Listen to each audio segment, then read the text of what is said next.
सुगंधा अभी अभी शॉपिंग करके आई थी। बाजार में काफी समय लग गया। सारे कपड़े अपने कमरे में रखने के बाद जल्दी से रसोई के काम में लग गई। सबके खाने का समय हो गया था। कपड़े भी लाने जरूरी थे और दोपहर का समय ही खाली मिलता था। सुबह का काम निपटाने में दोपहर हो ही जाती है और शाम की चाय के साथ रात का खाना शुरू हो जाता है। दोपहर के 2-3 घंटे में ही वो शॉपिंग कर पाती है। सुगंधा की मसेरी बहन की शादी थी। बहुत सालों बाद परिवार में शादी हो रही थी। उसे कुछ कपड़े लेने थे। वो वही सब खरीद कर लाई। अपने बेटे अनल के कपड़े भी लेकर आई थी। खाना निपटाने के बाद वो सासू माँ के कमरे में गई और बड़े शौक से अपने बेटे और अपने कपड़े दिखाने लगी। सास सुरभि जी अपने पोते के कपड़े देखकर तो बहुत खुश हुई, पर सुगंधा के कपड़े देखकर उन्हें अच्छा नहीं लगा। सुगंधा ने उनका चेहरा पढ़ लिया और पूछा, मम्मी जी क्या हुआ, आपको कपड़े पसंद नहीं आए? सुरभि जी बोली, कपड़े तो अच्छे हैं पर इतना खरीदने की क्या जरूरत थी? बहू, तुम्हारी अलमारी तो कपड़ों से भरी रहती है, कुछ भी पहन लेती। तुम्हारे पास तो बहुत कपड़े हैं। तुम आजकल की लड़कियां बस पति के पैसे लुटाना जानती हो। पैसे कितनी मेहनत से कमाए जाते हैं इसका तुम्हें अंदाजा ही नहीं है। बस जब देखो शॉपिंग कर ली। एक हमारा जमाना था, हम 4 साड़ी में काम चला लेते थे। इस तरह हर समय कपड़े नहीं खरीदते थे। सुरभि जी की बात सुनकर एक बार सुगंधा चुप हो गई, पर वो फिर अपने आप को रोक ना सकी। मम्मी जी, आपका जमाना अच्छा था, आपका काम 4 साड़ियों से चल जाता था, पर अब जमाना बदल गया है।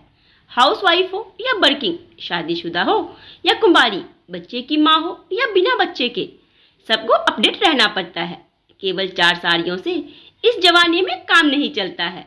हमें साड़ी भी लेनी होती है तो कुर्ती पैंट भी चाहिए, 1 पीस भी चाहिए तो जींस टॉप भी पहनना है, लहंगा भी चाहिए तो पार्टी वियर गाउन भी चाहिए। अब तो सब तरह के कपड़े सब पहनती है। ये तो सीमा ही नहीं रही कि ये कपड़े सिर्फ कुंवारी पहन सकती है, शादीशुदा बच्चों वाली औरतें नहीं पहन सकती है। जिस तरह हम मल्टीटास्किंग है उसी तरह हमारे कपड़े हैं।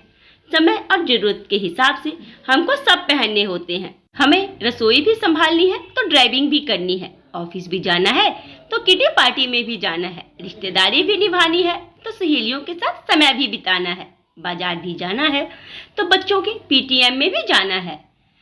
अब हर जगह तो हम साड़ी नहीं पहन सकते हैं, अलग अलग तरह की आउटफिट पहनने होते हैं। समय के साथ नहीं चलेंगे तो हमारे पति, बच्चे और साथ के लोग हमें आउटडेटेड समझेंगे। हमें हर जगह स्मार्ट लगना होता है तो उसी हिसाब से कपड़े भी पहनने होते हैं।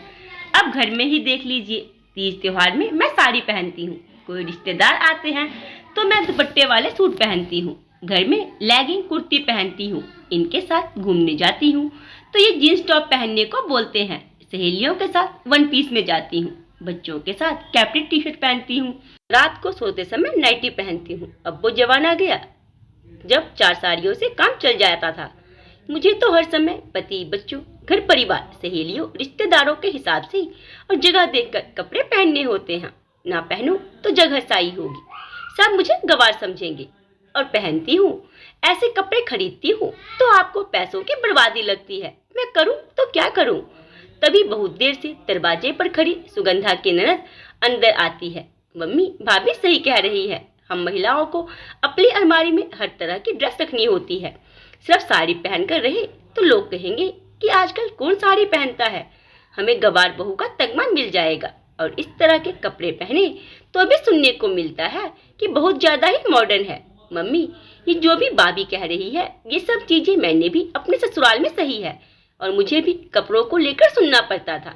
मम्मी, एक बात बताओ, जब भी मैं शॉपिंग करके लाती हूँ और आपको बताती हूँ तो आपने मुझे तो कभी नहीं कहा कि बेटी तेरी अलमारी तो कपड़ों से भरी रहती है, तू फालतू शॉपिंग क्यों कर रही है? मुझे तो आप हमेशा यही कहते हो कि तेरे पहनने और ओढ़ने के दिन है, यही उम्र है सब पहना कर। आप तो मेरे नए कपड़े देखकर बहुत खुश होती हो, वही मेरी सास आप ही की तरह टोकती रहती है। मम्मी, बहू और बेटी के लिए इस तरह अलग अलग नियम और रिवाज बनाने की क्या जरूरत है? मेरी सास भी मेरी ननद की शॉपिंग देखकर खुश होती है और मेरे नए कपड़े देखकर वो कहती है कि तुम कितनी फिजूल खर्ची करती हो। बेटी के नए कपड़े देखकर चेहरा खिल जाता है, वही बहू के नए कपड़े देखकर माथे पर शिकन की रेखाएं क्यों आ जाती है? खुश रहने का, अच्छे कपड़े पहनने का, समय के साथ चलने का हर महिला का अधिकार है, चाहे वो बेटी हो या बहू। आप मेरे नए कपड़े देखकर खुश होती हो, अपने पोते के नए कपड़े देखकर खुश होती हो, और भाभी के नए कपड़े देखकर आपका पारा चढ़ गया। मुझे समझ नहीं आता कि सास बनते ही ऐसा क्या हो जाता है कि आपको बहुओं का कुछ सामान खरीदना, सजना समझना फिजूल लगने लगता है। माँ, कभी तो भाभी की माँ बनकर देखो। आपको भाभी का पैसा खर्च करना तो नजर आ गया, पर वो आप सबकी देखभाल में, आप सबको संभालने में, घर परिवार के लिए कितना समय खर्च करती है। अपने आराम को भूलकर आप सबके लिए खुद खर्च हो जाती है, वो तो कभी नजर नहीं आता है। तब तो आप नहीं कहती हो कि बहू हम पर इतना समय और खुद को फिजूल में खर्च क्यों कर रही हो। भाभी को भी अपने हिसाब से रहने का, पहनने का, खुश रहने का अधिकार है। सुगंधा की ननद ने ससुराल में मिला अपना दर्द बयान कर दिया। उसे भी शादी के बाद पता चला कि बहू को कितना कुछ सहन करना होता है, कितना कुछ सुनना होता है। सुरभि जी की आंखें भर आई। मुझे माफ कर दे मेरी बच्ची, तूने तो इतनी छोटी होकर मेरी आंखें खोल दी, पर मैं तो उम्र में इतनी बड़ी हूँ। मैं भी तो कभी बहू थी। मेरी सास को भी नई साड़ी लाना बहुत अखरता था, वो भी मुझे ताने देती थी। मैं इसीलिए चुपके से नई साड़ी ले आती थी और सास को बोलती थी कि मेरी माँ ने भिजवाई है। सालों मैंने ऐसा किया, मैंने भी सहा है, और मैं ही सास बनते ही ये सब भूल गई। जो व्यवहार मुझे अपने लिए पसंद नहीं था, मैं वही व्यवहार बहू के साथ करने लगी हूँ। सुरभि जी की बातें सुनकर सुगंधा की भी आंखें भर आई। सुगंधा ने उन्हें गले लगा लिया।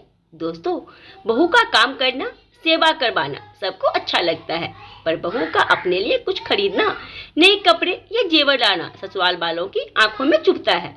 कुछ बेटियां समझदार होती है, जो अपनी माँ को समझाती है और भाभी का पक्ष लेती है, उन्हें सही राह दिखाती है। तो आज की इस कहानी के बारे में आप लोग अपने में जरूर दें, और अगर कहानी पसंद आई हो तो वीडियो को लाइक, चैनल को सब्सक्राइब और वीडियो को शेयर करना ना भूलें।